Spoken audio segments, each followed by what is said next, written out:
The NFL 2023 schedule is being released today. But what does that mean for your fantasy football drafts? What does that mean for your best ball drafts? Are there certain players you should target? Are there certain games you should target? How do you factor in strength of schedule? How do you factor in week 17 matchups?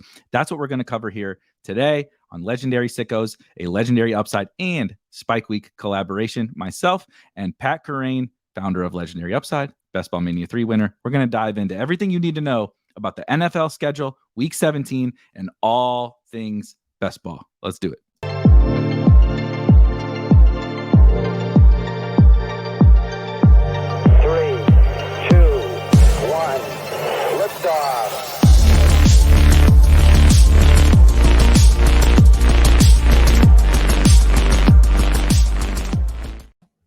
So I like to give away a little bit of behind the scenes goods, and I feel like it's very fitting for your brand, even though it was not a technical difficulty.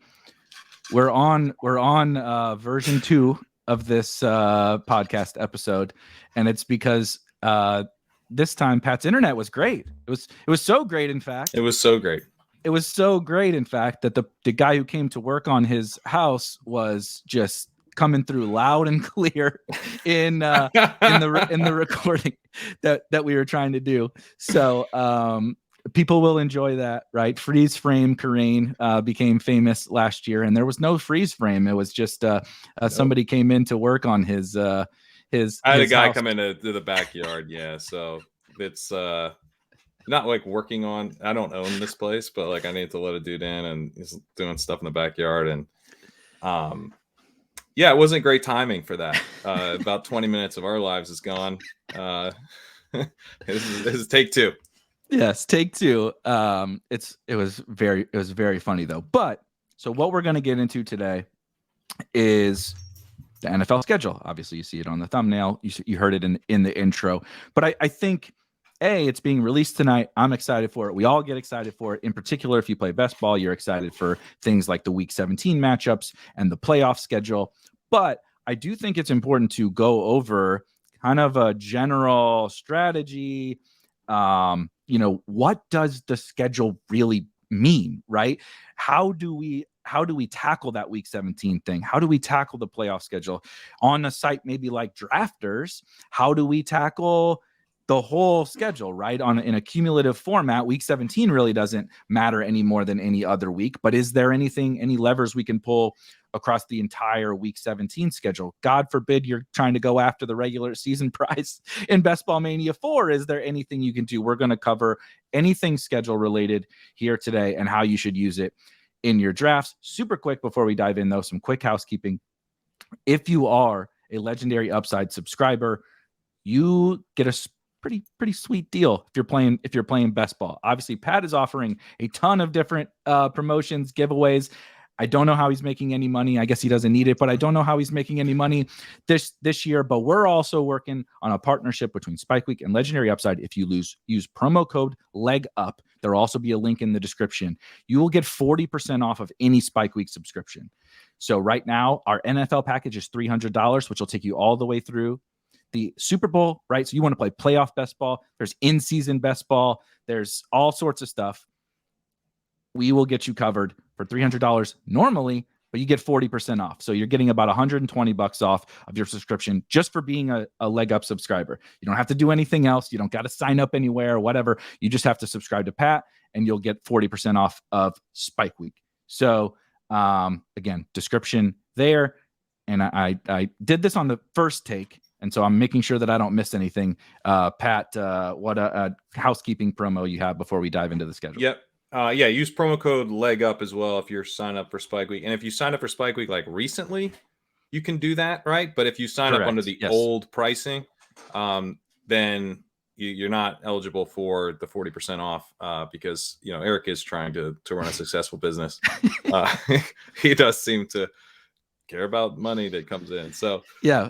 I do have, as everyone sees that's ever watched a show that I do, 2 large dogs who eat a lot of food and have a lot of energy. And I love everyone that subscribed before, and we did grandfather you in at the old price. I appreciate you guys, but I can't also give you 40% off of that old price. We would probably go out of business and my dogs would starve. So appreciate everyone, but for the rest of this summer, I think we're going to have a lot of fun regardless. For sure. In the whole best ball streets. Yeah, and so if you were thinking about signing up for Spike Week, I would highly encourage you to go to legendaryupside.com/early, where I'm offering $30 off your first year. So for $69, you can sign up for me and then unlock a $120 discount off of the yearly Spike Week subscription off of the NFL package. I mean, so it's more than what it costs to sign up for me. So at this point, it's just financially responsible to sign up for my site. Also, you can get a $50 Underdog credit. There are a limited amount of those, but if you sign up and then you got to fill out a form so that I have your username to send to Underdog, I'll put a link to the page with that form in the description. But once you do that, once you're signed up, you can get $50 deposited into your Underdog account. There are a limited amount of those, so you got to do that pretty quickly. This is an evergreen episode, so I don't know if you're listening to this in mid-June. I'm not sure, but for right now, you should be good. You will be good if you sign up, shortly after hearing this. Yeah, if you're one of the people that wait to draft your best ball teams, which I don't know how people do that. I understand the ideas of drafting early versus drafting late versus all that different stuff. But man, if you enjoy fantasy football, now that we have all these options, I don't know how to not draft like basically throughout the whole summer. So make sure you get in early so you can take advantage of everything that Pat is offering. But today we're going to talk about not just the 2023 schedule, of course, a little bit about that as that is being released tonight, but what does the schedule really mean? And where I want to start is actually at the end. We'll get to a little bit of the collective schedule and some different things we can do, strength of schedule. I have some specific questions that I want to pick Pat's brain on. But the most popular subject that everybody probably wants to hear about is week 17. And so if you're just getting started in best ball and you're not aware, in the playoff formats like Best Ball Mania, like everything on DraftKings, I believe FFPC is the same way. You have to navigate your way through the regular season and through a couple of playoff rounds and make it to the championship in week 17. And so we'll often talk a lot about correlations and matchups of week 17 and things like that, because basically all the money that gets distributed for like everything we're talking about right now is going to be decided upon the results of week 17. It sounds crazy, but that is what it is. Congrats. You drafted Justin Jefferson last year. He was an absolute smash. You drafted Josh Jacobs, absolute smash. Those guys didn't do anything in week 17. They didn't help you. It's not to say don't draft them. Of course you should, but just think about how these kinds of results can change so drastically based on that 1 week and how much money is given out in prizes based on that 1 week. So as we already had a little bit of the NFL's cheating. They're slowly dripping out the schedule. We have one particularly juicy match. And drafters are taking notice. They have noticed that the Chiefs are playing the Bengals. That is if you affecting are in drafts. If you are in the Spike Week Discord in particular, every time there's a tweet from any account ever that has any matchup, I don't care if it's like week 6, it's getting posted. Like people are like, oh, let's stack the Dolphins and the Patriots in week 6. I'm exaggerating, but it's like everybody is so anxious for the schedule. No, what it is that people are going, don't draft Dolphins. There's now half the chance that they're in week 17. Don't draft. Yeah, right. That's what it is. Yes, people have been galaxy braining, divisional matchups and all that kind of stuff in their team. So look, I get it. I support the part of this show's name has sicko in it. So I support all of that mental illness that you have related to best ball. We can still recognize it though. We can still. Yes. Let's just understand who we are. I am a man of many flaws, and I don't really care that I have those flaws, but I also exist. I also understand that they exist. But week 17, obviously Pat's team last year that won Best Ball Mania had a ton of week 17 correlations. So I just wanted to kind of pick Pat's brain a little bit on how now that maybe the market also is getting into week 17 a little bit more, but how are you thinking about it as we head into the schedule release, but also your drafts post schedule release? Yeah, I think there's like two conflicting things here. So Adam Levitan had a tweet today saying like, yes, week 17 correlation is important, but like it's probably not even the top 5 things that, we're looking to do. It's much more important to be paying attention to your draft capital and ADP values, proper construction, regular stacking, like all that stuff's more important. And I think that's right. Like I think the week 17 correlation is not something where you want to necessarily like build your whole draft around it, particularly if you're going to chase like one of these popular game stacks. I think you're probably like leaving a lot of expected value on the table because you're going to do things like reach or sacrifice, your own player evaluation to take guys way ahead of value. Like I don't really, I'm a little bit nervous about where Kadarius Toney is going to go in drafts. Am I going to be reaching ahead of his like elevated ADP that's yeah, I'll probably reach some to get some. I don't want to be completely underexposed to a hyper athletic player on the Chiefs in a great matchup week 17. But at the same time, like I do think you don't want to just throw out a lot of the really other important stuff. The thing that's conflicting with that, though, is that fundamentally what we're doing is we are playing a 1-week DFS tournament. And there's 3 qualifying rounds to get a ticket to that tournament.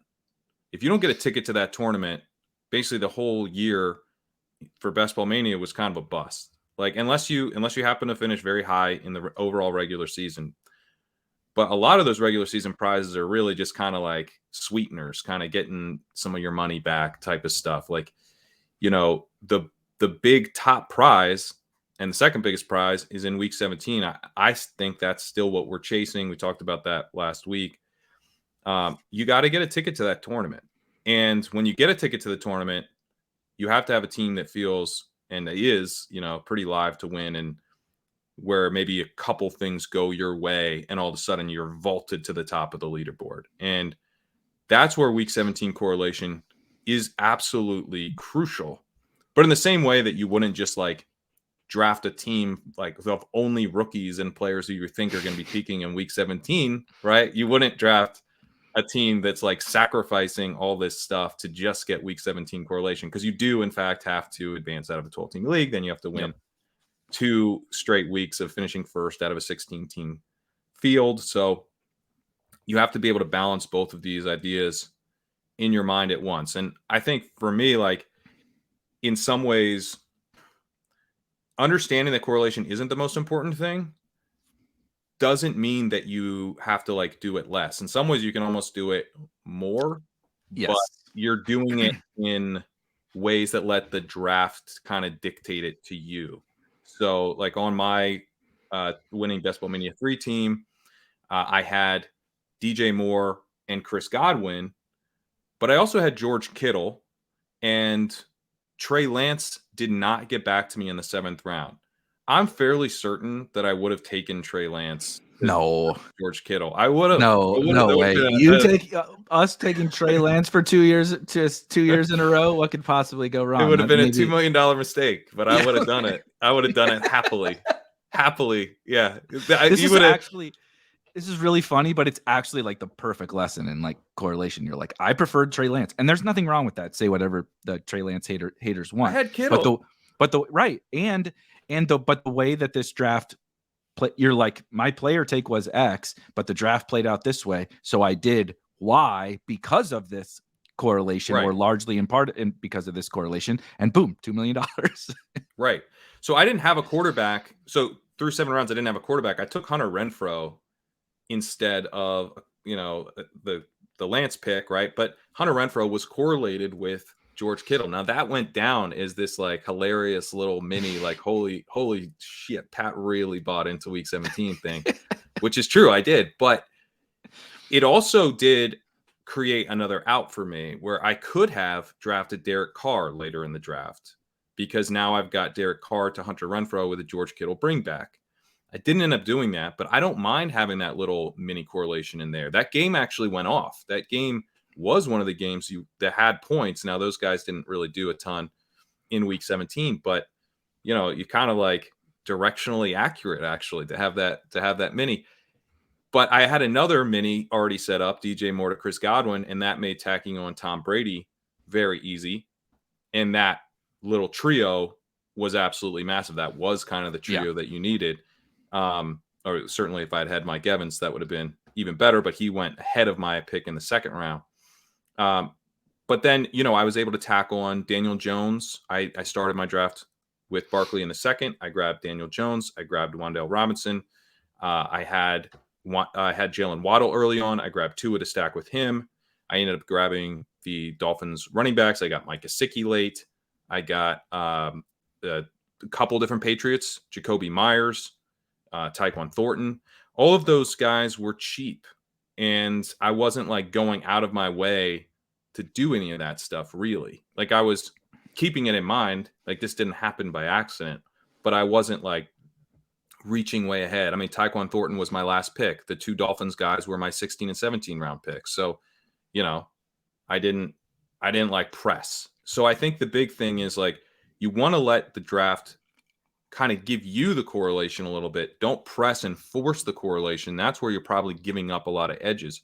But my personal feeling on it is, to the extent that you're not giving up any of those edges, you do want to add about as much correlation as you can and break pretty much every tie towards correlation, because it will actually add flexibility for you throughout the draft, where you can go, you know what? I don't need to reach on this quarterback because I have another thing set up. Like, this is why am I going to reach 12 picks ahead of ADP on this quarterback who I don't even like that much, and I'll just wait. I might be able to get this other quarterback who's basically the same dude, and he more lines up with the next pick that I have.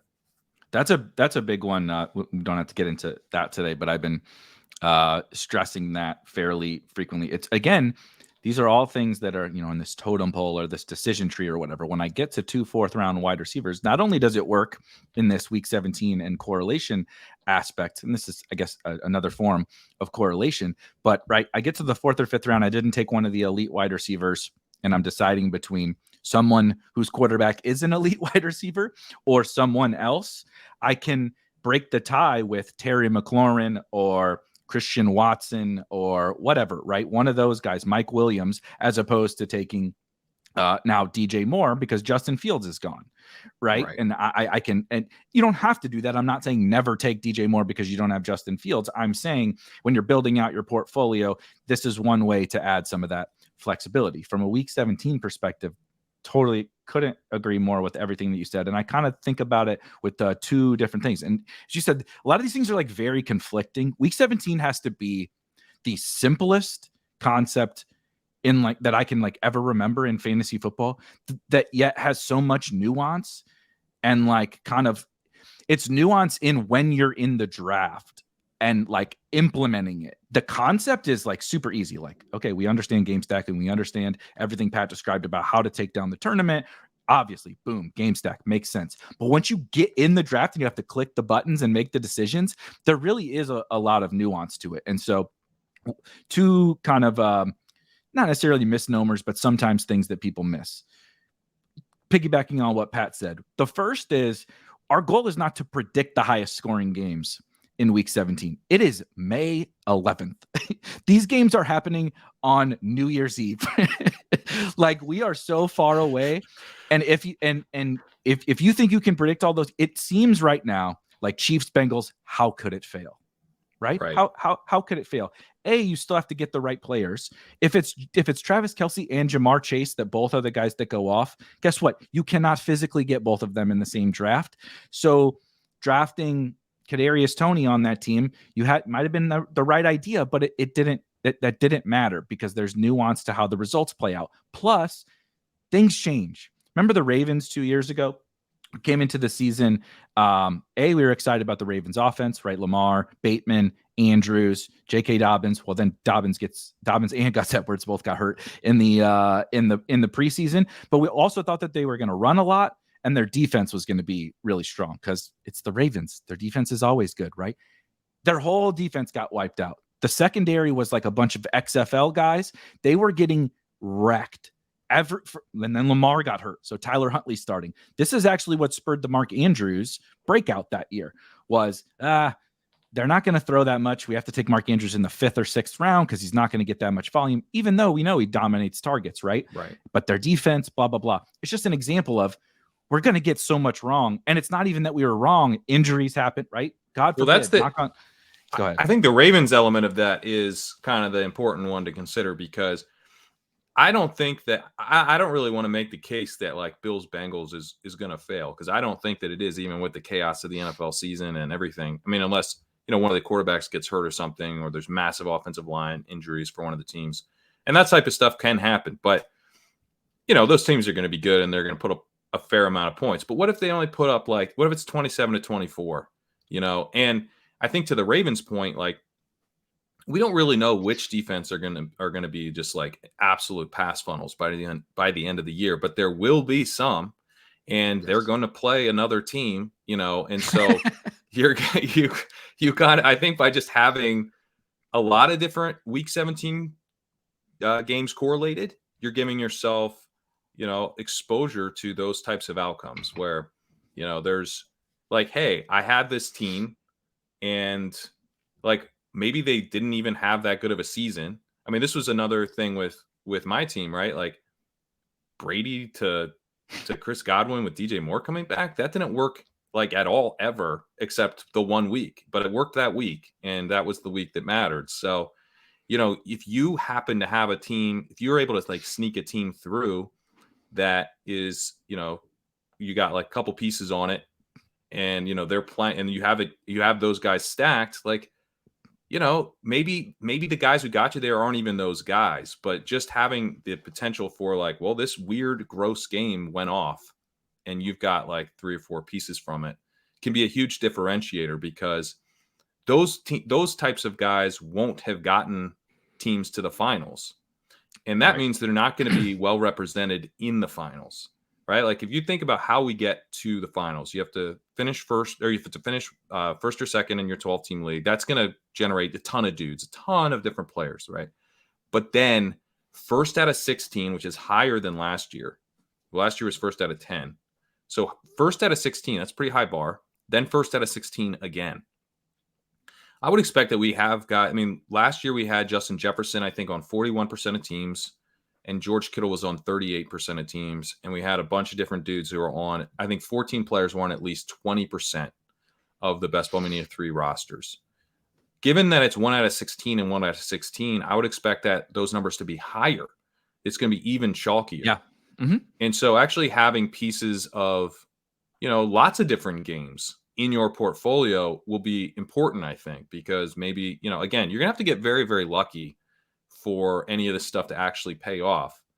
But it's that you want a ticket where you go in and you go, like, I did not think my team had really any chance when I was looking at week 17. I was like, this is a fun little. Neither did I. Neither did I. It was a fun little lotto ticket. But because I was like, I need like Tom Brady and I need Tom Brady and the Dolphins Patriots game to go off. Like, that's not happening. Yep. But like, I had a path that the nice thing about it, I was on Liam Murphy's show and I was like, hey man, I know what needs to happen. I need this stack to go off and this game to go off. And they both did. And then I also had Austin Eckler go absolutely nuts, so you need more than just those 2 things, but it wasn't a ton more than that. It wasn't a ton more. So, all of these things, they are kind of micro edges, but it really is just about making sure, hey, if you get lucky enough to have a team in the week 17 final, at least have a potential for like, 3 or 4 things really go your way. And that's enough. You don't need to like hit the total nuts in week 17. You just, you get lucky in a couple different areas instead of like 9. Well, and that's the thing is these are still small field DFS tournaments. And like in the grand scheme of things, there's like you said, you didn't even need Mike Evans in Best Ball Mania last year because he was so low represented that even the monster score he put up, the couple of teams that did have him didn't have enough around him in order for him to help propel them to the very top. Now, the larger the field, the more that changes, right? Mike Evans was on, like the DraftKings Millie team and all that. And so there's nuance to that. We talked a little bit about that last week, but two things. One, this is me going off on a tangent, so people, you can fast forward. the whole getting lucky thing is like a pet peeve where people will say, Pat just said, you're going to have to get very lucky, blah, blah, blah, to win this. People will use that like and kind of throw it in your face when you start to discuss some of these kind of more galaxy brain or these micro edges. You said it perfectly. These are micro edges.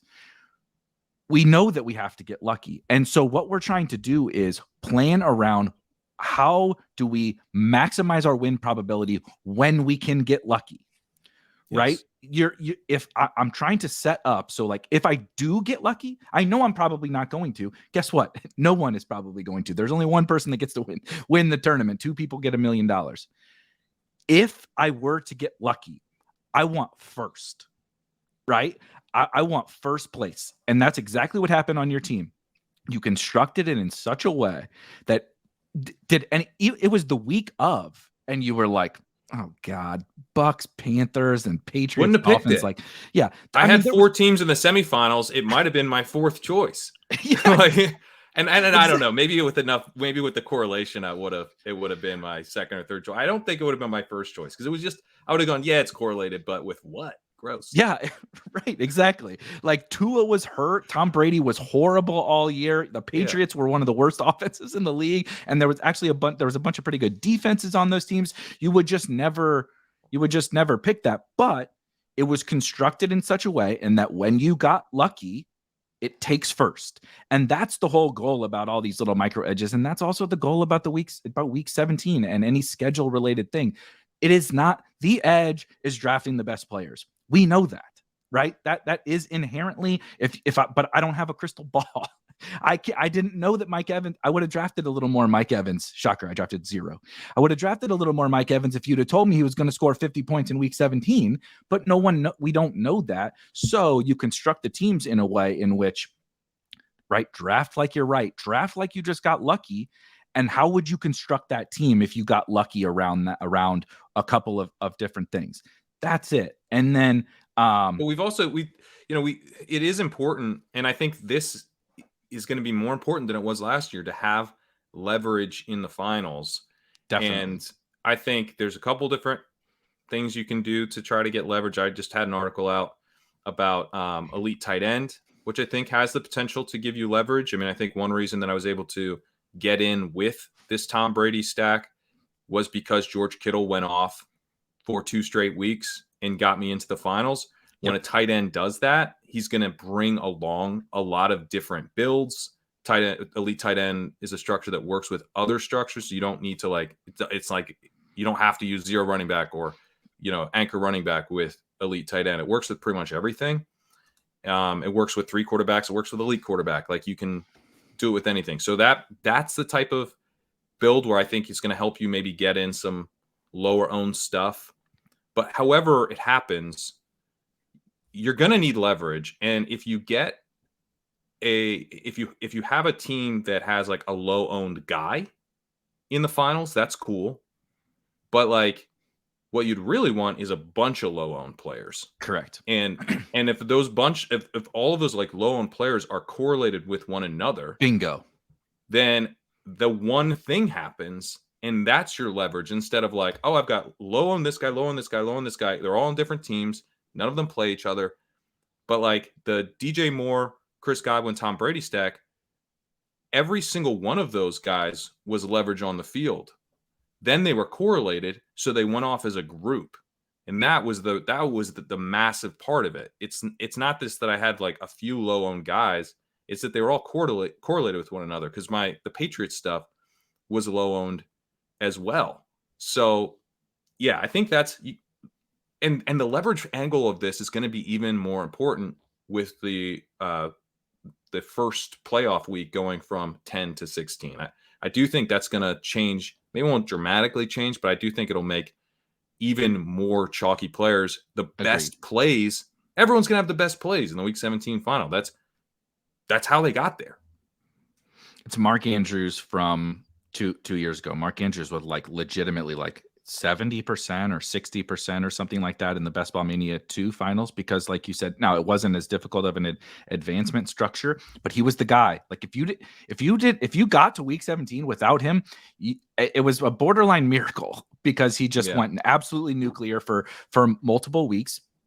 And it's funny that you say that, because ship chasing co-host Pete Overzet and I had a Best Ball Mania 2 team that made the finals and got 8th that year, and we had a very similar thing to you, where I still don't know how we got there. Honestly, like I look back and I'm like, this team, like, it didn't have that year. For anyone that remembers, Cooper Kupp came from like the 5th round to be the Cooper Kupp that we know today. Mark Andrews went absolutely nuts. I forget, there was some other guys, some running backs again that just kind of smashed.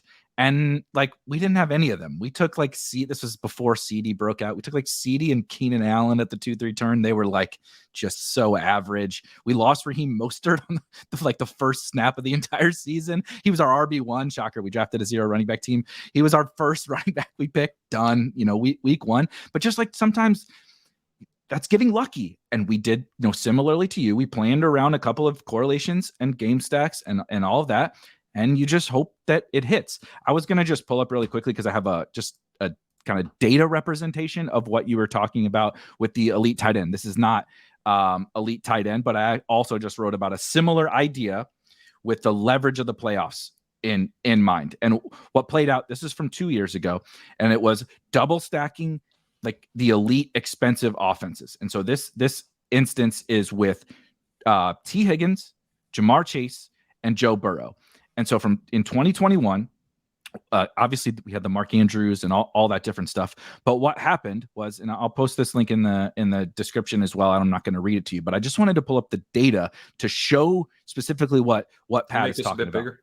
Yes.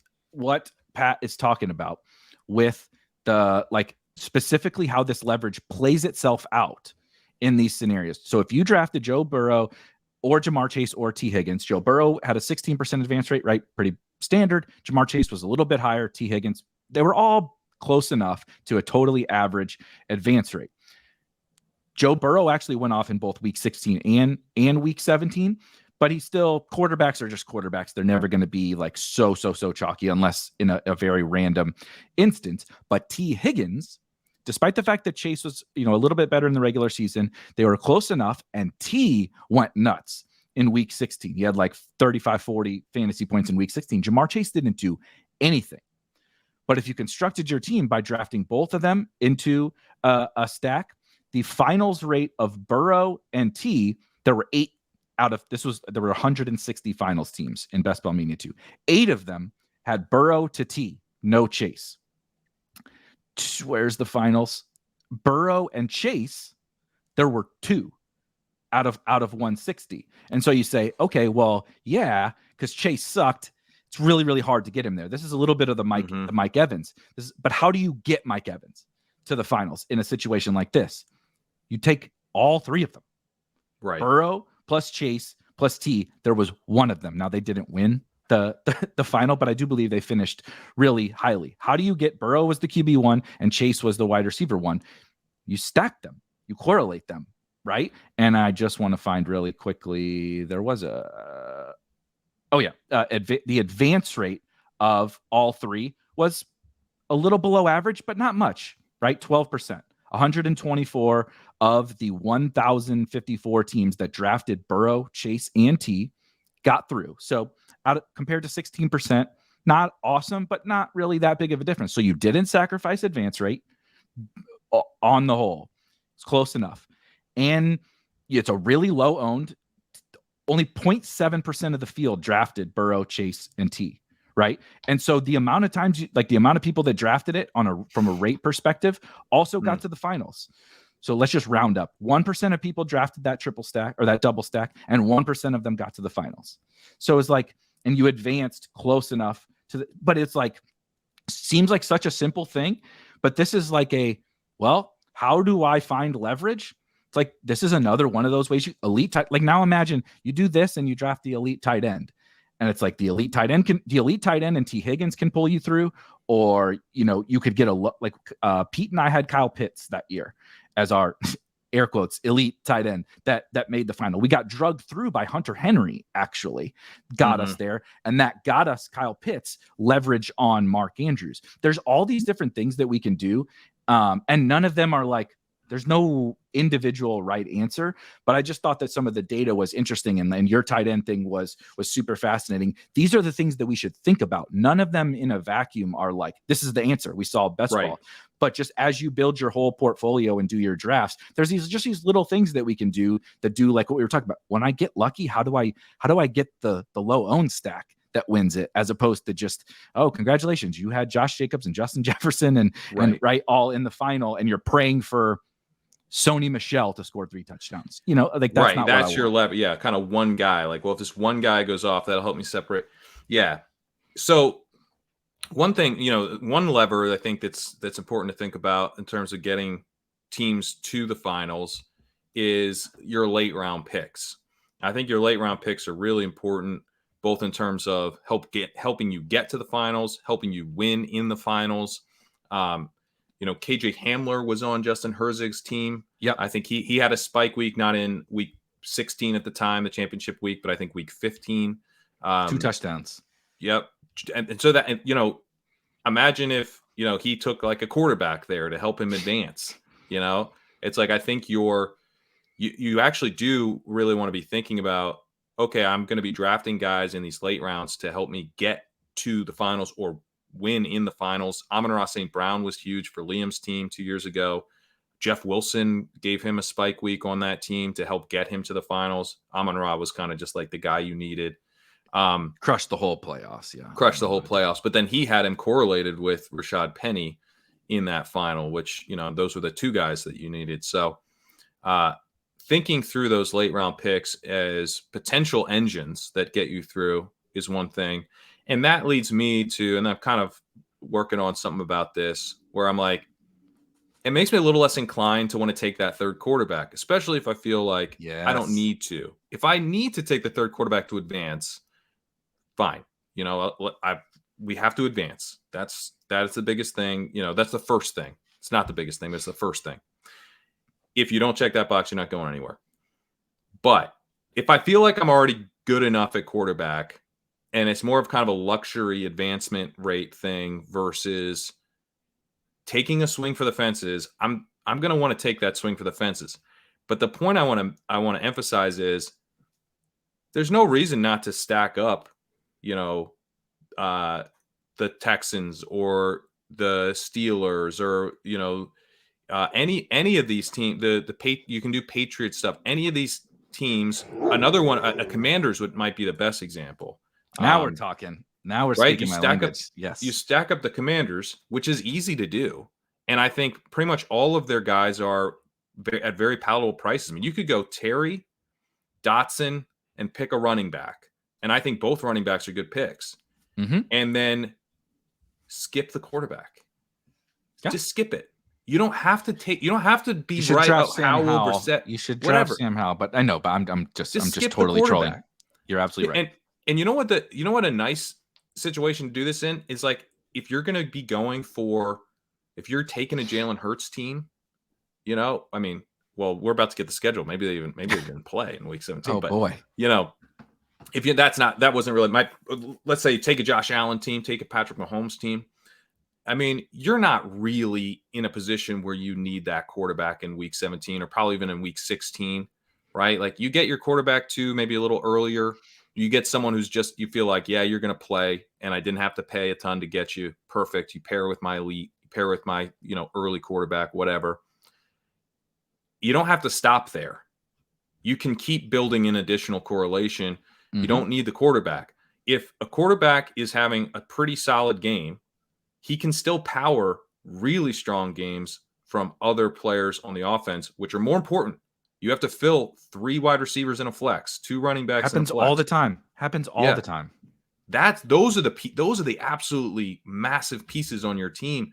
Who cares if you don't have the quarterback? Put up 25 points. You didn't have it. Well, your quarterback put up 23 points. Who cares? Yep. Get the skill. Get the guys who caught the touchdowns in that performance, and they're hitting your lineup in absolutely crucial spots for your lineup. So continuing to build out correlation. I've actually done stuff like I had a Jalen Hurts team where I just like took all the Chargers. And I was like, good luck, Herbert. I have Hurts, dude. So enjoy it. Enjoy, obviously if I make the finals, that particular team that had Justin Herbert, but like, let's say you roll up with, let's say you roll up in week 17 and you have Justin Herbert and you have him stacked with Keenan Allen and Quentin Johnston. But then there's a Hurts team that is stacked with A.J. Brown, who also has Keenan Allen, Quentin Johnston, and Gerald Everett. You're a huge dog. You're a huge dog with the Herbert team. Right. So I think thinking about it from like the reverse, like which team would you rather be? The guy who's got the beautiful single stack with Hurts plus this other stack built in? I mean, I think that's kind of a no-brainer. I totally agree. I did just want to double back while I was thinking about it, and because we talked a little bit about some of these correlations and such, and I did like, as we're thinking about week 17 and those specific matchups, I agree exactly with what you said earlier about I don't think we should plan for Chiefs Bengals to fail. But that doesn't mean we should plan for Chiefs Bengals to automatically be the game you need, right? And in A, there can be chaos of the season, like the Ravens example.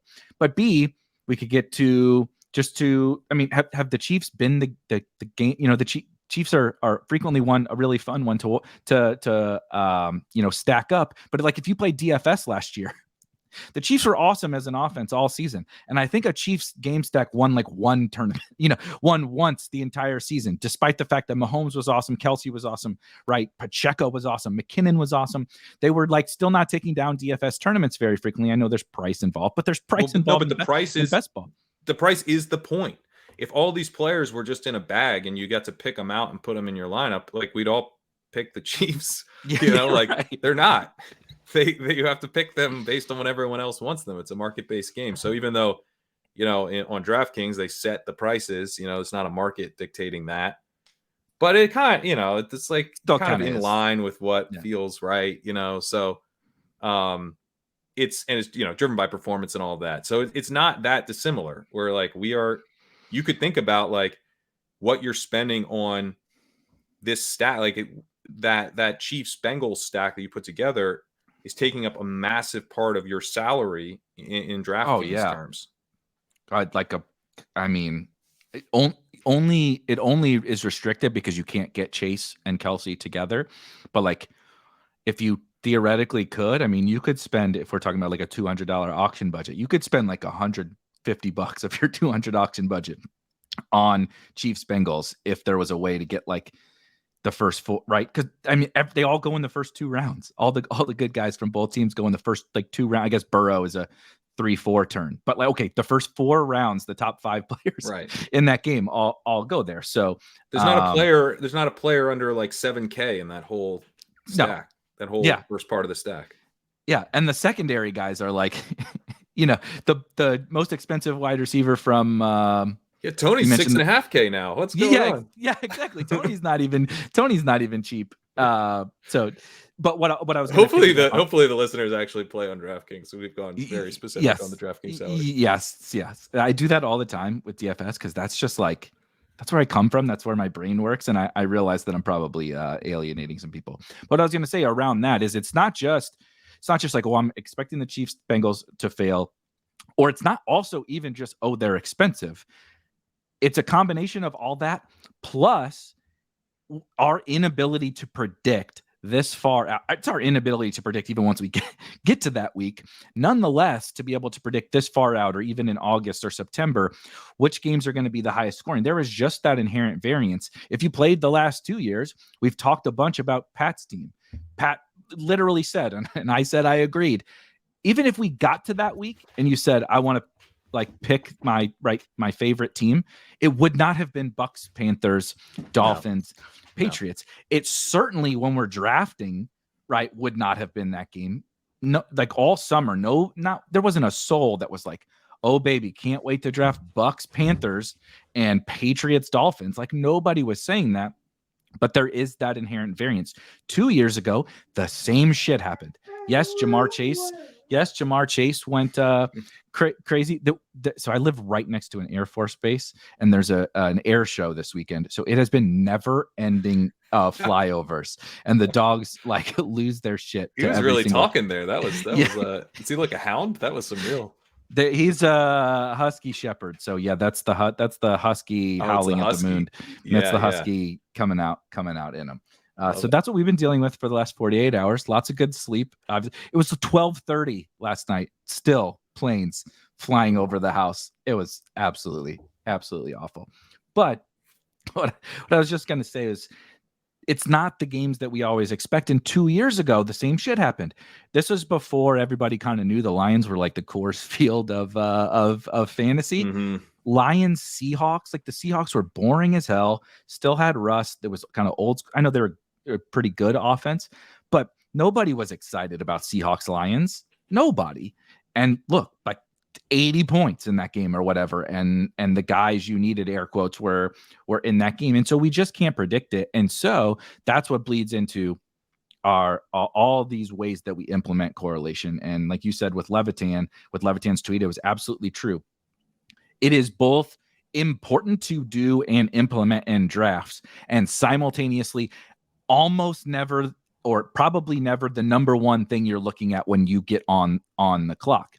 But a lot of the times, let's say Levitan listed 5 things in his tweet, which is a very good tweet. Let's say it's number 6. The week 17 correlation is the 6th thing that you run down your list that you're making a decision on. Especially as the draft goes on, you're going to reach areas like you did with Tom Brady, like you did with Ramondre or Tyquan Thornton. Like late rounds are a really good example. Where like, what is the difference on all those first 5 things for your 17th round pick? So you're going to get to that correlation, lever pretty easily on some of these picks. Now, in the 3rd round, right, you probably have a stark teardrop. And this year, I certainly do. There's call it the early to mid 3rd round. I'm like, please God, let me pick in like first 4 picks of the 3rd round, because I don't want any kind of of like the middle. I love Mark Andrews, so that's but then like he's gone, and it's Debo and Amari Cooper and Calvin Ridley like and too. God damn it, Pat, quit ruining my. It's the end of the 3rd round example. Okay, end of the 3rd round. End of the 3rd round to pick your fucking tier break. Okay, whatever you're middle. But you obviously, the point is just you get to these tier breaks, and it's a very different way you implement the correlation depending upon kind of your draft selection. It is, I hate calling it a tiebreaker because that I think undersells it. How about this? How about we pair it with another lever? So like, if you're, one way to do it's like, I'm pairing it with ADP a lot of times. Like for me, it's a way to be like I drafted Tyquan Thornton once last year. It was on this team that won, right? So you know why I drafted Tyquan Thornton? Because that's like where he was going. It was like a pretty solid value to get him in the 18th round, 2nd round pick. But I already had a bunch of Patriots and Dolphins, so it made a ton of sense to let the room tell me, hey, Tyquan Thornton's pretty good value. You never take him, but maybe you should take him here. So you could say, yeah, that's a week 17 correlation play, but it was an ADP play too. So if you can find a way to like kind of marry them together, obviously you're going to feel the best if you're doing week 17 correlation and it's tied to your player evaluation. And you're like, I love this guy and it's correlated.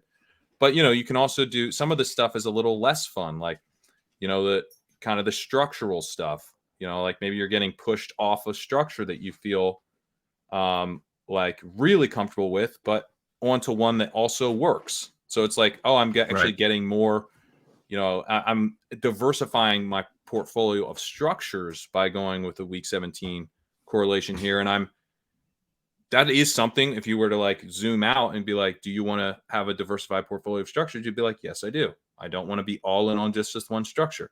Well, week 17 correlation came along and helps push you on to whatever it is you don't like doing a ton of. Maybe, you're not a ton of going 0 running back and something fell in your lap, a wide receiver correlation early on. You're like, let's do it. Let me experiment with this, whatever it is. Right. So I think like having it pair up with something else is maybe a different way to think about it rather than just a tiebreaker.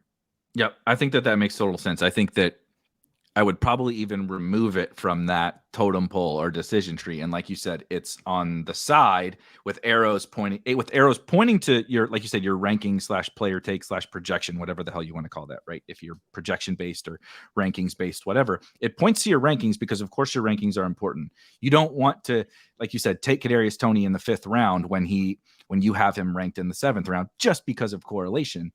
But you don't want to forego correlation, as you've talked about, and it's it has to play into these other amounts. That's what makes it difficult. It's so simple. We understand correlation, we understand upside stacking, whatever, but it's also the implementation of it is very difficult. I do want to talk a little bit about overall strength of schedule, overall playoff schedule, and if you have any thoughts on that. But was there anything that you kind of think we missed around like the week 17 conversation? Obviously we spent most of the episode talking about that, but I do think it's the most important part of the whole schedule. Well, I'll just to kind of wrap up the point we're making on the kind of the order of importance when you're drafting, like some of those things, like the list that Levitan tweeted out, run counter to one another. So like ADP versus your own player rankings, like, well, those could be quite different. And so like, when are you, which are you supposed to decide with? Because there is this thing of like, if you go with the ADP and you get ADP value in a room, Mike Leone showed in his Best Ball Manifesto that that's very helpful to your chances of advancing, and it just raises the EV of your teams to do that. But also, like, we do want to hit on the right players. Like, if you feel very strongly that this guy's like a great value and this guy's a terrible value, so it can be sort of a tiebreaker, within balancing important things to do. So it's like, I like that. This guy is the ADP value and he's correlated, or this guy, this guy's an ADP value, but I have a correlated guy who I absolutely love. I'm just taking that guy. Yes. I think that's one way to think through it. Absolutely. Because like you said, a guy can get to a spot where he's beyond ADP, but still maybe doesn't reach where you have him ranked. Right. The player's going 50th overall. You have him ranked 75th, and you get to pick 62. You're like, pretty getting this guy around after ADP, and maybe you have his quarterback and another guy from his week 17 game. That's where it's kind of being humble about your whole process, is that there's not any one, your player take is not the end all be all. ADP is not the end all be all, and week 17 correlation is not the end all be all, but you're constantly weighing all those different things. And you say, okay, well, in this instance, I'm getting the value on this guy and he's correlated. So I can forego my personal ranking on that player. Right. But then the flip side can also be the truth. Like you said, like, I'm maybe not getting ADP value on Kadarius Toney. Again, we don't want to reach like 2 rounds, whatever, but he's 6 picks ahead ADP. I'm just throwing out numbers. And you have Mahomes and T. Higgins. And I have very little Kadarius Toney. That was another thing. That's another thing. Wasn't on Levitan's list, but I think is important, and I think he would say it is important as well. You want to not be like totally overweight and underweight beyond what you would want to be. You know what I mean? Like, if you're like, hey, I'd love to have 5% Kadarius Toney. I want to be underweight, but not, even with the field would be 8.3%. 5 would be fine with me, but I don't want to be 1. I mean, the guy's very athletic. I don't want to be 1.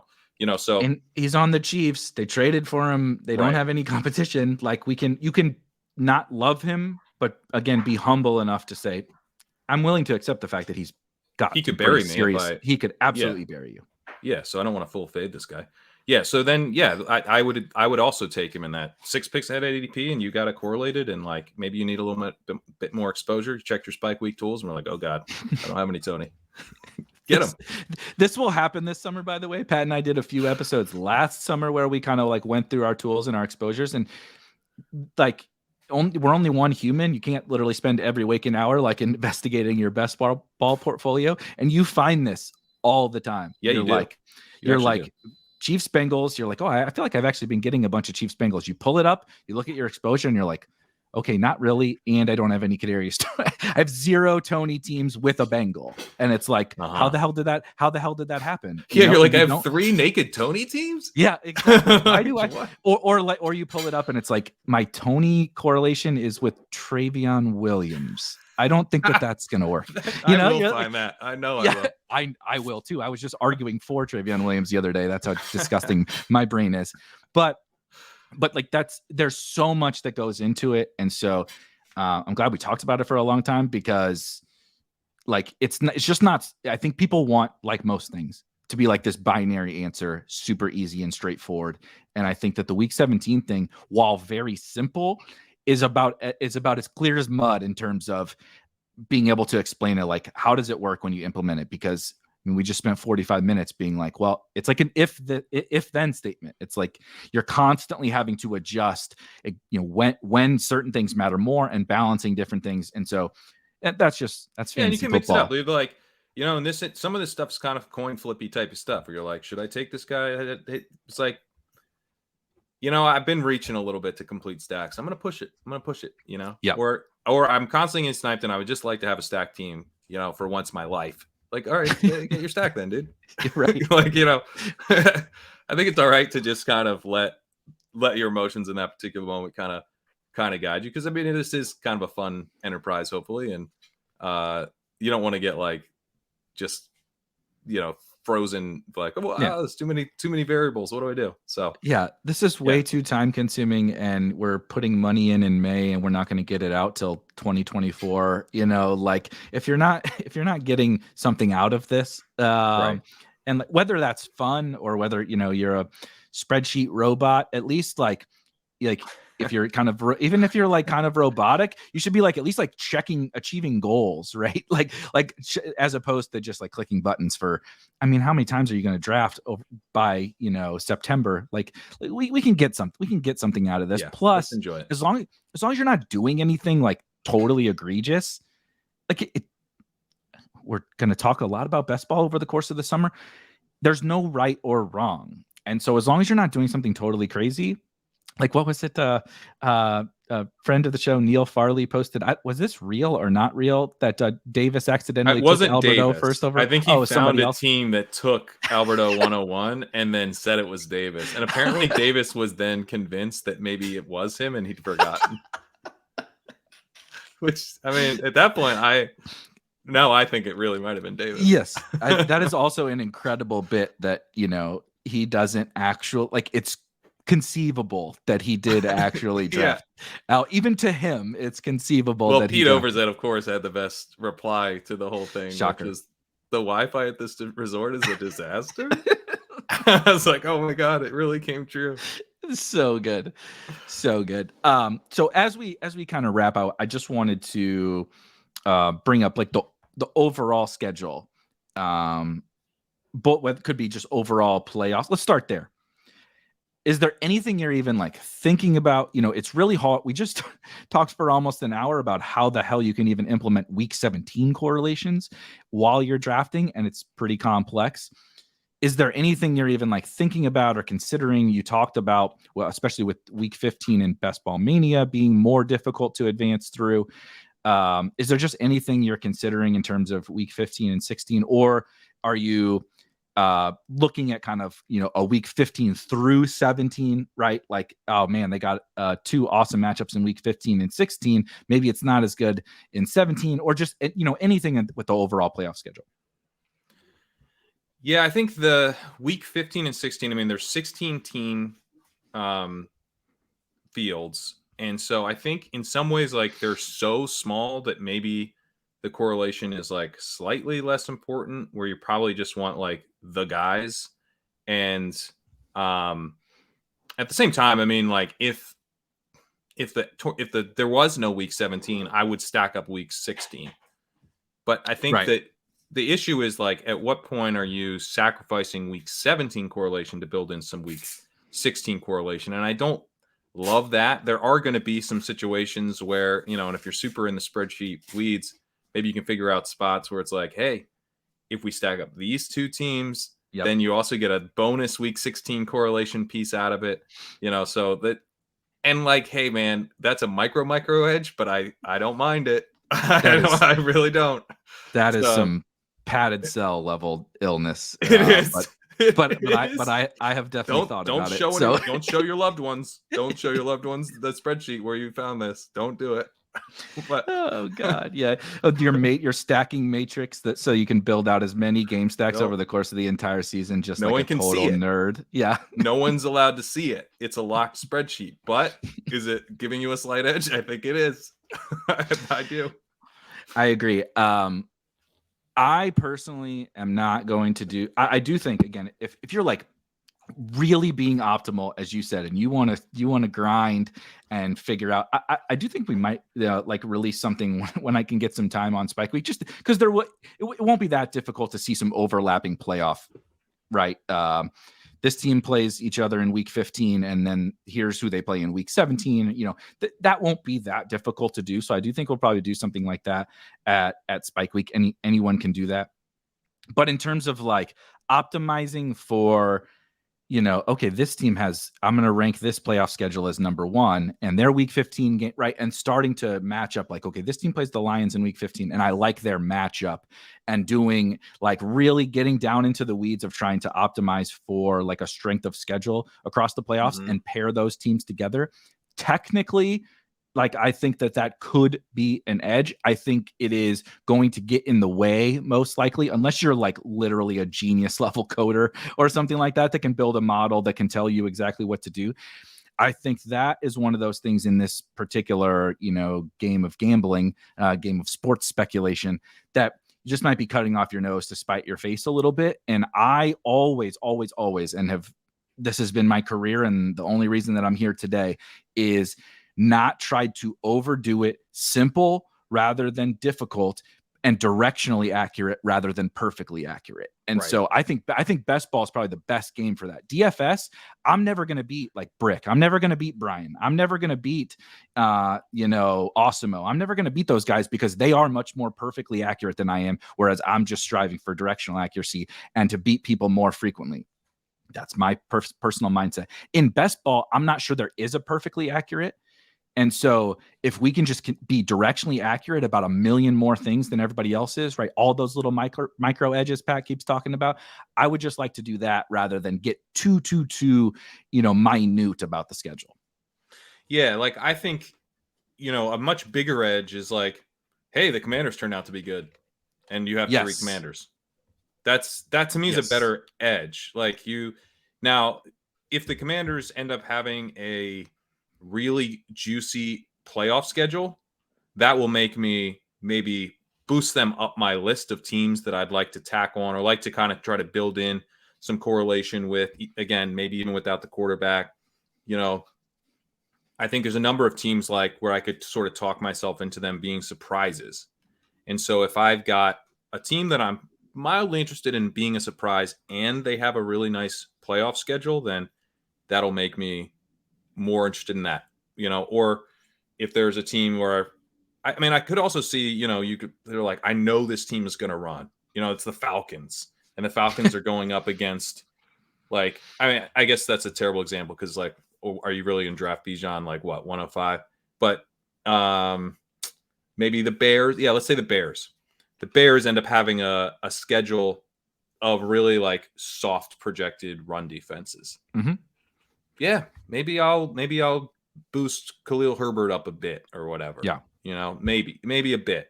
Or maybe it's just like, hey, I definitely want to have exposure to the Bears backfield. I don't know. It's so ambiguous. I've been kind of avoiding it a little bit too much. I probably should be taking more Deontay Foreman and Roschon Johnson. I don't take a ton. But they have a really juicy schedule. That's going to make me wade into those waters a little bit more than I have been. I think like stuff like that. But it is kind of, if it's a micro edge, then it should have like less impact on what you do. I totally agree. It's enough to have a little impact, I think. And so how I view kind of projecting matchup quality, I guess is what I would call it, right? The strength of the matchup this far out is that, of course, we're going to be wrong very frequently. But like when you take a step back, we're playing a game where we're trying to predict individual players this far out. Like that's all this game is, right? I'm trying to say on May 11th, who are going to be the best fantasy, but like they may, knock on wood, we're not hoping for this. They may not even play this season. You know what I mean? We thought Will Fuller was coming back, for a year and a half, and the guy's family hasn't even heard from him. Like, who knows? Is he alive? I don't know. But we're trying to play this prediction game as it is with players. I do think teams can be a little bit easier to predict on the very far ends. Now, injuries, of course, play out anywhere in the middle. And of course, at the high end, the Eagles could actually not be an awesome defense if like 6 guys get hurt.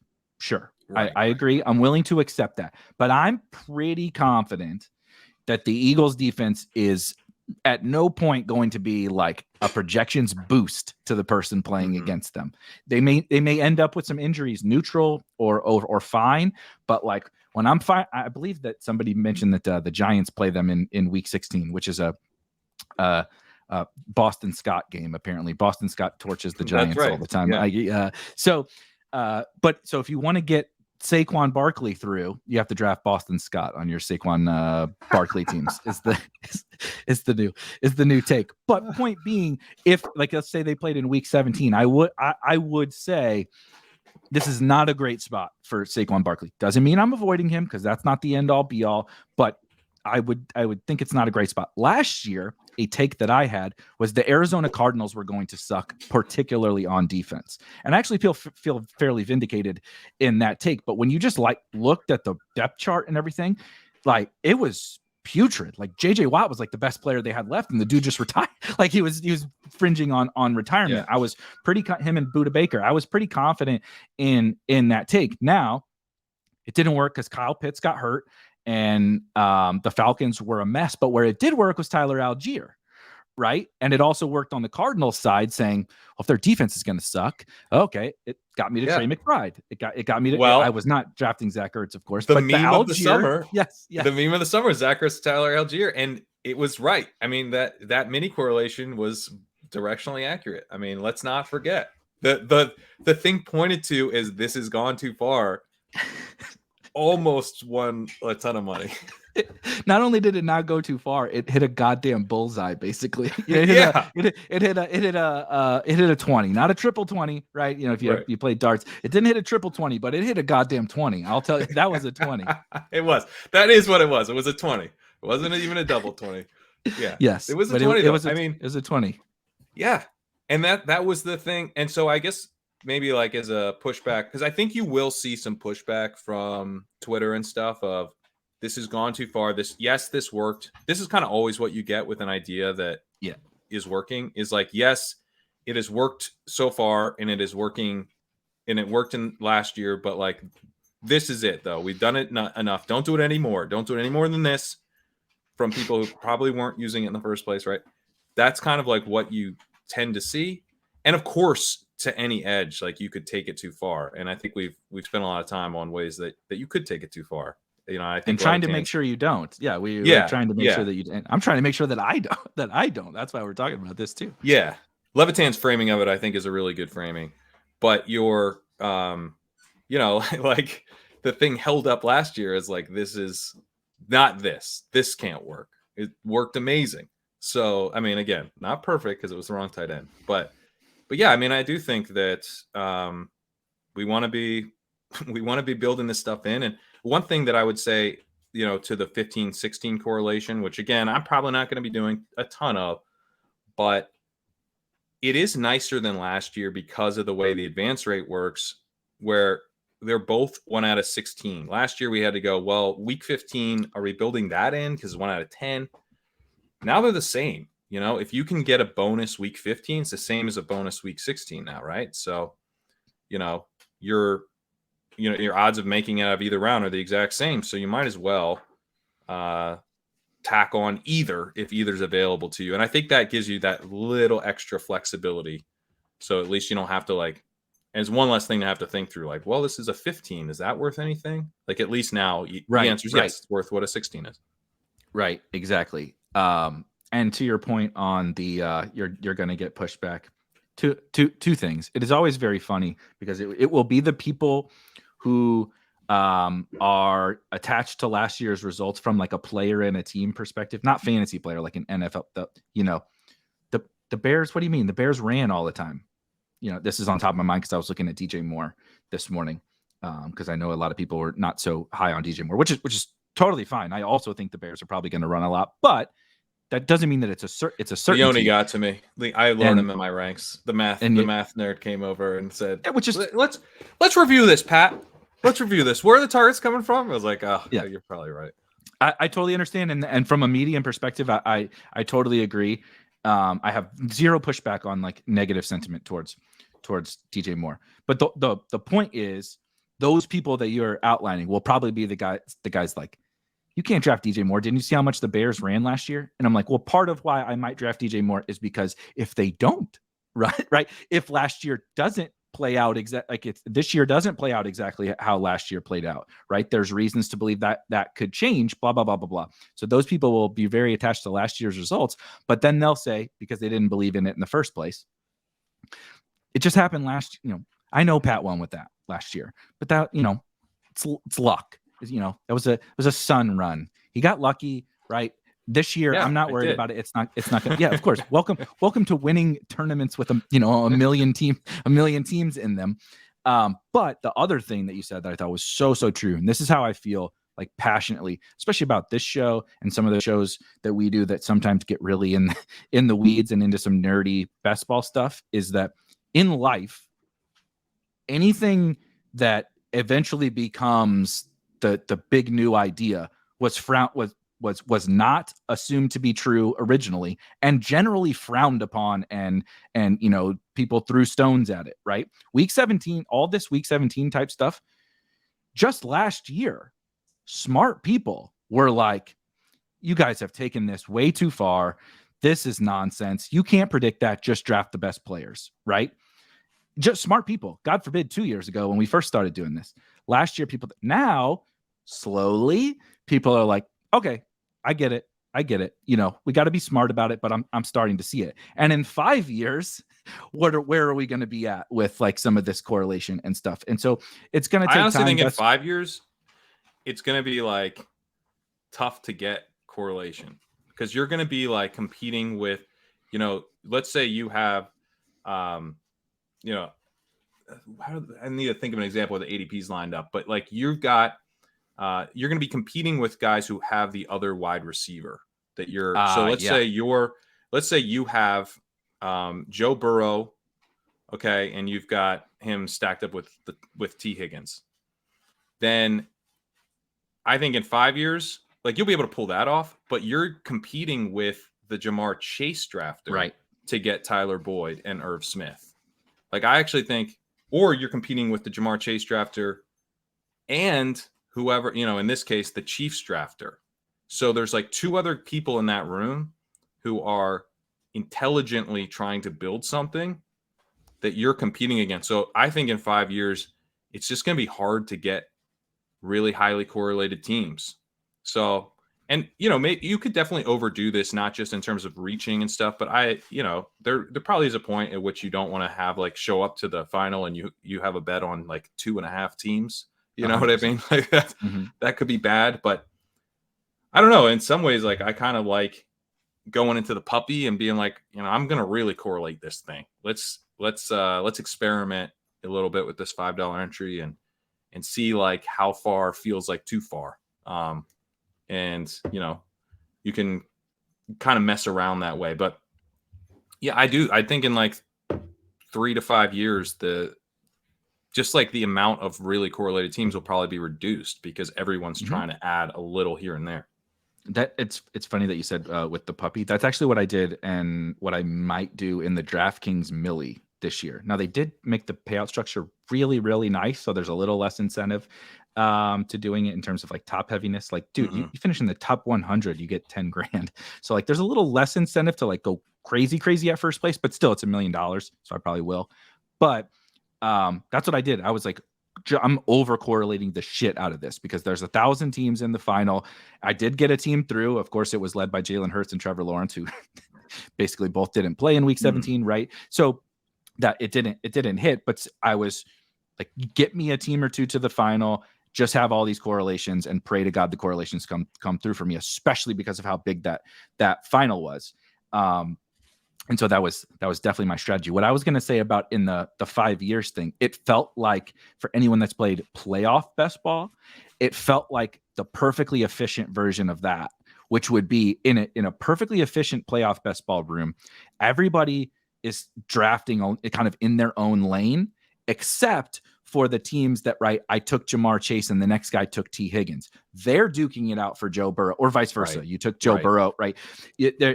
There's only a handful of different teams that are duking it out for similar players, right? Or because secondary stacks are a thing, right? So just because you have Mahomes doesn't mean you don't want Chiefs, or just because you don't have Mahomes doesn't mean you don't want Chiefs, because you're trying to plan for these, scenarios in playoff best ball. But that's kind of what you're outlining, is everyone will stay in their lane when they're supposed to stay in their lane, but there's always going to be teams trying to cross, right? This team's trying to exit, this team's trying to get over here, or we're both trying to hit the same exit, and we're both in the fast lane, right? We're both in the fast lane, but we're both trying to exit, and we can't both get there at the same time. And so I think that's a really interesting way to think about it, and I think that's probably how I would like the perfectly efficient form of playoff best ball.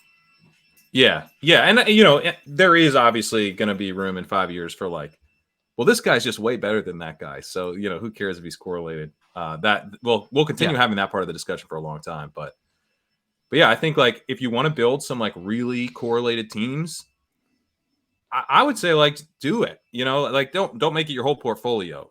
Keep it like as an experimental element of what you're doing, but and maybe weight that towards the lower stakes stuff that you're doing, so that you're kind of like truly experimenting. But like if you had a few Best Ball Mania entries that were like really tightly correlated, I think it's fine. And also might be the type of thing where 2 or 3 years from now, it's like super hard to do that. So do it while you can. All right. One take. Well, we'll get into the player weeds and get our hand in the dirt for 1 second. Everybody's going to be excited for Chiefs Bengals. If you had to pick one player in that game that you were actually going to kind of take a stand on, or, and this could be, I don't care if you say Jamar Chase, but it could be ADP value, one of the quarterbacks, whatever, who would be like if someone said, I do want to go a little bit heavier on that game, how can I do it in a smart way? Which player from either the Chiefs or the Bengals would you tell somebody to kind of get overweight on? Well, so I had what I thought last night at chip chasing. I was like, kind of like, oh, this is a really smart point.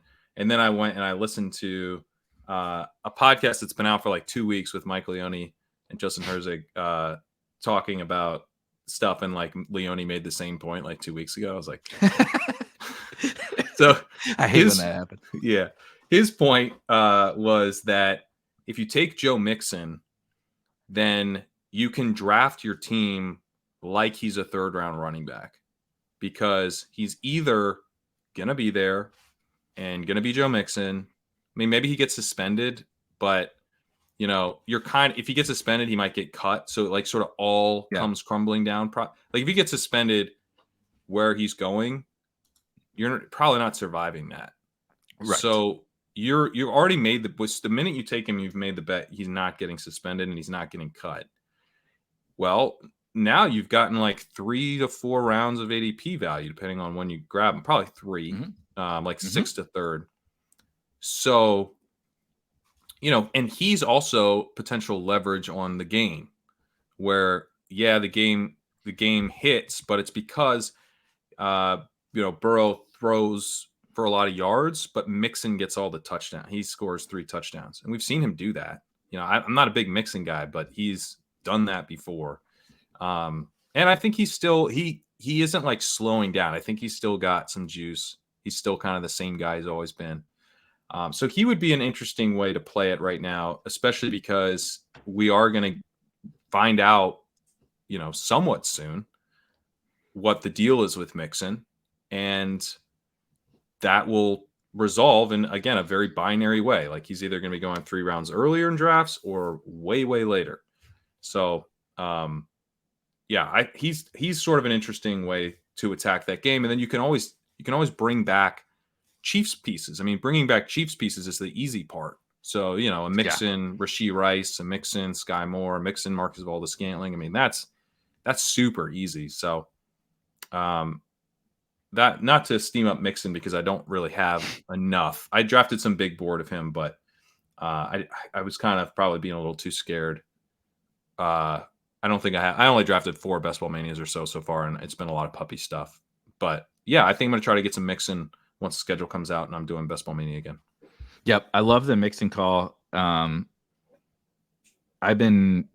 It's one of those where he's not Deshaun Watson level, but it's one of those where I'm not trying to go out here and like flag plant this like human scum. You know what I mean? So like, and the argument always has to be like on show. You're like, I know what he did was fucked up, but the NFL's not going to do anything about it. And you have to like make this case as to why he's not going to jail or whatever. And it's like, that's just not very fun. And I don't like that, but I have been pretty much very pro Mixon in drafts from the big board or whatever. I mean, he was going outside the top 100 in the big board. And I started taking him there. And then I got nervous he was going to get suspended again.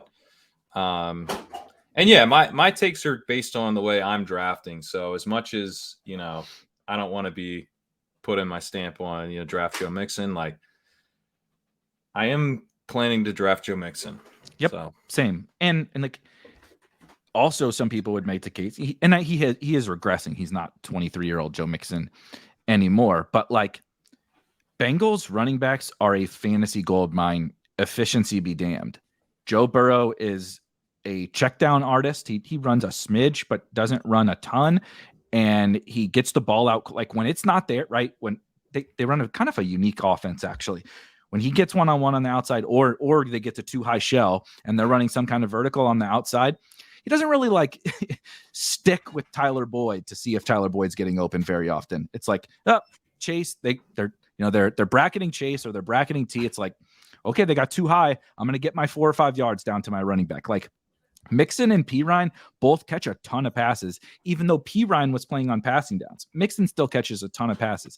Now, I'm not saying he's going to play on passing downs this year, but like he could play a little bit more. It's Chase Brown and Travion Williams and Chris Evans behind him, and like even if he doesn't, he's been going in the second round for years in this kind of early down role in that offense. It's kind of like as much of a potential suspension and a running back can be. It's almost like a tiny miss, in where he's going. So it could be a catastrophic miss. So I would definitely like keep it. I wouldn't be like hammering Joe Mixon in your Best Ball Mania portfolio because that. You mean with suspension? You mean with the suspension risk? Yeah. So you do want to. I think you want to look back in prison risk. Yeah, I was like Alvin Kamara. Yeah. We don't want prison risk. I think you want to be, and it's you don't want to look back at your 2023 season and be like, wow, I was super overweight Joe Mixon and that was a disaster. Like I'd still want to be in a position where I could be like extremely underweight Mixon, even though I took him a little. Yeah. I'll probably do another. I guess I got to plan out how many drafts I'm doing, but maybe like another 10 drafts through the end of May or something. Mm-hmm. And if I had him on like half of those, that'd be kind of interesting. And I think now is a good time to do it because maybe a third. His price is not right. So this is what I was also gonna say as it relates to like DJ Moore. I think what gets missed in best ball specifically, I actually would not take DJ Moore in my season long managed like home league because he's a player, and I think Mixon is this. His price is not right. It can't be right. He is either underpriced because he's not suspended and they don't bring somebody else in, right, et cetera, or he is either like shouldn't be drafted or is so overpriced that it's the worst price on the board because he gets suspended or whatever, right? His price can't be efficient. I'm not saying that that the Bears situation is the same, but we often have a lot of these. The 49ers quarterbacks are this way. But if the Bears run like they ran last year and they're as poor of a passing team as they were last year, DJ Moore and Justin Fields, frankly, prices are not right. They're overpriced. But there is a scenario which we have seen a lot of times actually over the course of recent NFL history where team is really run heavy. They can't throw. The quarterback is young and maybe not totally ready to take that leap yet. And then they bring in a really good wide receiver. They bring in offensive talent. They booster the offensive line, etc. And that guy takes the leap and they throw more and they throw successfully. Josh Allen did this. Lamar Jackson did this. And just recently, Jalen Hurts did this. It happens a lot more than you think. It's just there's only so many of those quarterbacks that ever come into play. We have no idea if the sample size is relevant or predictive or whatever. But in that sense, right, if Justin Fields and DJ Moore are the next Josh Allen and Stephon Diggs, they're underpriced. Stephon Diggs should be going where CeeDee Lamb goes or something like that, right? Now, you have to weigh probabilities and all of that. And so I totally get that. But like the 49ers quarterbacks are like the Joe Mixon. Someone is underpriced, and someone shouldn't be getting drafted. I actually don't agree with that one because I think that it could be a lot of them play throughout the course of the season. Right. So in which case, just give me the pass catchers. And that is totally fair. But when we get to the results, someone is not correctly priced, in my opinion, on the 49ers because someone is going to get the first shot, and either that was by injury from Purdy and Lance is just horrible, or Purdy. Like, what if Purdy's ready for week 1 in the starter? He's not properly priced. He is not correct. He's not even close. It's not even. Yeah, that's a good point. I don't love him. Now we just don't know. We have no freaking idea. So that's why they go where we go. But the price is not efficient. And so anyway, I was just going to add one chief. Yes. One chief to your Mixon thing, and it's fitting. I wanted to bring this up because it's a Sky Moore fade. But if Sky Moore had not this is cheating. If he had not gotten drafted by the Chiefs and or we had not kind of steamed him up because we were excited about the young second round pick, where would Rashee Rice go in drafts if Sky Moore hadn't happened? Do you think? I think he would end up in the 8th or 9th round where Sky Moore went. And he's in probably, the 130s or probably something more like the that 9th because there's not a ton to fall in love with in terms of Rashee Rice's prospect profile. He's just a second round pick that the Chiefs took. Right. So I would say maybe it'd be more like 9th or 10th as opposed to like the 7th, 8th that we got from Sky Moore. I think there is something to kind of the industry at large and, a certain Wednesday night show hyping the ever living shit out of him. I don't think that hurts his ADP, right? So, right. I don't think you'll get that with Rice. I don't think there's like a Rice contingent that's just going to be playing highlight reels for the dude. But yeah, I think he'd be in the 9th or 10th round, just as hey, uncertain situation. Who am I fading? Kadarius Toney and Marcus Valdes-Scantling? Give me the second round pick. And maybe he'll end up there anyway. I think we might just decide, yeah, screw it, I'm taking him in the 9th. I agree with you. The Sky Moore is a fade right now, but only because, not only because, it was a pretty disastrous rookie year. But one of the reasons is that if you want to be overweight Sky Moore, or just want to be even with Sky Moore or whatever, you're going to have a chance to get him cheaper than this. That's my thought. Yep. He's just going to fall. There's no way. I've been in situations because I have my ranks on Legendary Upside, which you can upload, and I've been drafting off of them. And one of the things that's been tough for me is that I have Rice ahead of Sky Moore in the ranks, but Sky Moore's ADP has been ahead of Rice. So I'm well, if I'm trying to pull a stack off, I should actually be taking Sky Moore and then trying to get Rice on the comeback. But because I took Rice one time and Sky Moore went immediately, and I was like, I probably screwed that up. But I think that flips. I don't think a lot of people are going to have Sky Moore ranked ahead of Rice. So I don't think I changed it in my ranks either. I think I moved them a little closer so that Moore wasn't way down the list and you could make that decision if you wanted. But I think Sky Moore's going to fall. And this is a situation where I'm also cheating a little bit, and that I kind of want to draft both of these guys to when it makes sense to draft both. Yeah, when it makes both sense, and it makes sense to draft Rice now and Moore later. Exactly, because I was doing the cheating with the Sky Moore thing with the what would happen with Rice if Sky wasn't there. But that's part of the point, is that we have a second round wide receiver with zero truly logical impediments to if we're all wrong. And I hated Rice. I could not believe they drafted him, particularly with the other players that were on the board. Did you see the slow-mo hype video on Twitter? Yes. He looks, I mean, I know it's in slow-mo, but he looks so slow. He is. He's like, it wasn't impressive at all. I just don't get it. Your running form looks weird. I guess Mahomes wanted him or something, whatever. The Chiefs are like the Patriots in evaluating these skill position players, apparently. But I'm willing to admit to the fact that I can be wrong and the Chiefs could be right. And it also could not matter whether I'm right, they're wrong, or whatever, because I think MVS sucks. And guess what? When everybody else was out, he carried them in the playoffs for a game. But like, that's just what happens when you're attached to Patrick Mahomes, right? Exactly. And so you have a second round pick, remove the name, remove our opinions of him, who has a former second round pick who was atrocious as a rookie, who has Marquez Valdez-Scantling, Kadarius Toney, who hasn't stayed healthy or earned snaps in his entire NFL career, and Richie James. And Justin Ross, who has one leg. Like, what? There's nothing stopping this guy really from getting there, you know? And so I'm just going to kind of take that stand now. And then I agree that Sky will probably fall.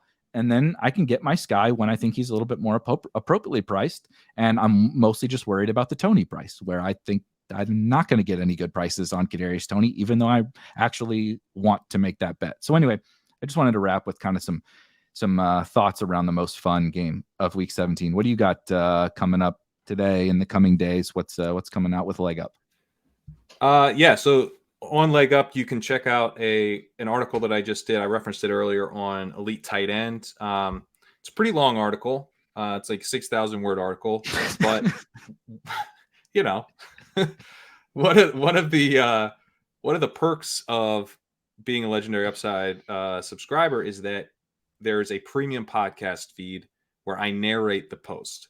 So if you want to just, listen to the article as a podcast, you can. It's, I'm reading it like I am the guy who wrote it. So I've kind of got the emphasis, the points that I'm making. There's a lot of charts in it that I kind of explain, but you can actually pull it up and, look at the charts as I read it.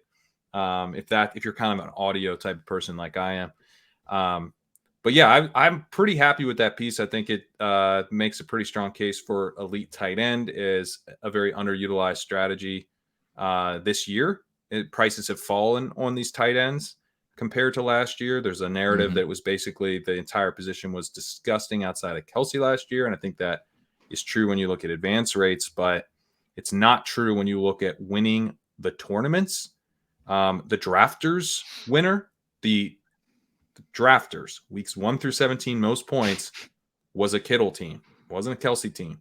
Kelsey was the regular season. Yeah, Kelsey was on the regular season winner, King Cat for Underdog, but and he was on a number of other winning teams. But Kittle was on a lot of the winning teams as well as on my team. But he was also, the fact that he was on the drafters team, I think, is pretty eye-opening. Just showing you the fact that he had 3 spike weeks, 2 came in the playoffs, which was absolutely massive for playoff tournaments, but it was just absolutely massive full stop because there's not that many spike weeks at the tight end position. And Andrews had 3, Kelsey had 3, and Kittle had 3 last year. There were only 22 in total. So they combined for 41% of all the tight end spike weeks. That's 20 plus half PPR points is what I used to define that. Hawkinson, who was an early but not elite tight end, had another 2. So those 4 guys combined for half of them. Hayden Winks has put out research showing that, this is a phenomenon, that basically there's not that many spike weeks and the elites do actually capture a huge share of them. So, and Madison Parkell, who I referenced in the article, one of his articles has talked about when you're trying to win 3 straight uncorrelated single week tournaments, the odds that one of these elite tight ends goes off is actually fairly high. It's like 85, 90% that someone's going to do it. So if your portfolio is underweight that build, you're actually making a fairly big fade stance against all of those elite tight ends.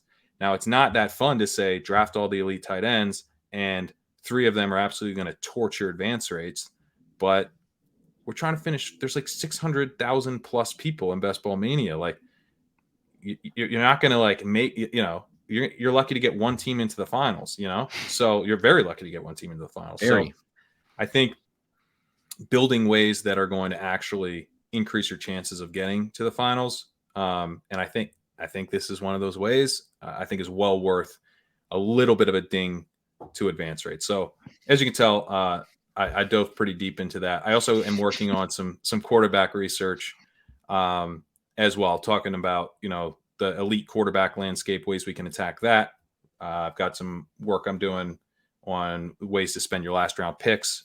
So starting to have a little bit more time to write and getting some of that rolling out now. That is awesome. And that is one thing I love. I mean, about a lot of the smart people, like the people you mentioned, love Hayden, love Madison's work and everything. There's tons of other people that I can't shout every single person out. But I admittedly, before I had dug, like, you can't dig into every single possible thing at, you know, over the course of the entire offseason. I was one of the people saying, my God, man, tight end was just so bad. I don't want any of these guys. And I am the idiot who falls in love with some of these late round tight ends every year that bust. Like, you know, I'm a Trey McBride guy. I'm a Isaiah Likely guy. I'm a, you know, Sam Laporta is one of my favorite tight ends. Like, I fall in love with these guys. I'll own it, and I'm burning money. But I was kind of the belief, like, well, now this year in particular, there's really less opportunity cost. And it was viewed through the lens, like you were talking about. Yeah, advance rates were worse. Generally speaking, tight end was terrible across the board. So why would I take the guy in the 4th round when there's guys later who make up the, you know, keep it close enough? And then when you dig it, when someone like you digs in, and even like when you first started to mention it, not today, but when I think I heard you mention it before, I was like, your episode with Pete, you mentioned it, and I hadn't read the article yet, and I was like, I don't believe you. You're like, I don't, is he right? I'm like, that can't be right. And then I read your piece and I do some digging on my own, and it kind of totally changed how I view the tight end position. And so I totally couldn't recommend that piece more. And just obviously then everything that Pat is putting together. We just started here at Spike Week, something I'm pretty excited about, and it's really completely on the opposite end of the sicko scale that Pat, the content that Pat was just breaking down. If you're new to playing best ball, right, you just listened to this for an hour and a half, and some of the subjects may go a little bit over your head. We try to break it down as much as we can, but I know that not everybody is a complete, you know, best ball expert. I mean, I'm not even an expert. We've just been playing it for a long time. We're starting a series called How to Win at Best Ball. We released the first, it's both written and a video series here on our YouTube channel. I do actually believe that it's good for both seasoned players and new players. It's obviously geared for new players, but having kind of taking a step back, even as more of an experienced player, I find can be really, really helpful, particularly at this point in the season. And the first video kind of goes through, we're calling the rules. So, you know, what is a playoff format? What is a cumulative format? What is this Best Ball Mania 4 thing, you know, that they have now? How's scoring different on the different sites? How are the rosters different on different sites? And all of that. And it helped me, even as a person who's literally creating best ball content constantly. So we're going to have a 5-part series that should help new players get up to speed, and maybe advanced players kind of just like sharpen their baseline skills a little bit. So excited for that. Check that out. Obviously, check out Legendary Upside. And if you are not subscribed to Legendary Upside, what are you doing? And if you are subscribed to Legendary Upside, make sure you take advantage of that 40% off discount here at Spike Week. It's a pretty perfect little marriage. You can go draft your elite tight ends. You upload them onto Spike Week. You can see all your elite tight end teams. You can see how much the elite tight end build was, which, by the way, was my number one build last year. More than, you know, hero running back, zero running back, double anchor, you know, all that. Elite tight end was the thing I took the biggest stand on of all my structures, and I know that because whenever Spike Week. Exactly. That's actually like probably my favorite part, is seeing all the different structures, because like you feel like you're a 0 RB bro, and then I got to like July of last year and I'm like, what are all these double anchor running back teams doing on here? Like, I don't remember drafting those at all, you know. So anyway, I do black out anytime I take more than one running back. Yeah, exactly. Yeah, exactly. That'll do it for us today. We'll be back every single Thursday, posted both here and on Pat's YouTube channel. Enjoy the NFL schedule, and enjoy who our Lions are playing. Enjoy the Chiefs-Bengals game and all the fun that comes with that. We'll be launching some of our schedule tools here pretty shortly soon. But for Pat and for myself, We'll see you guys next week. Peace.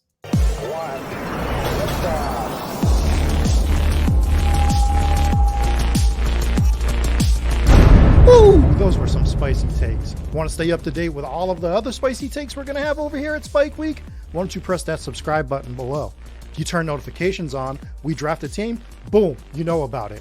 We have another spicy take, boom, you know about it. You can be there. You can draft with us. You want to stay up to date? That's how you do it. All right, we'll catch you later next time here at Spike Week.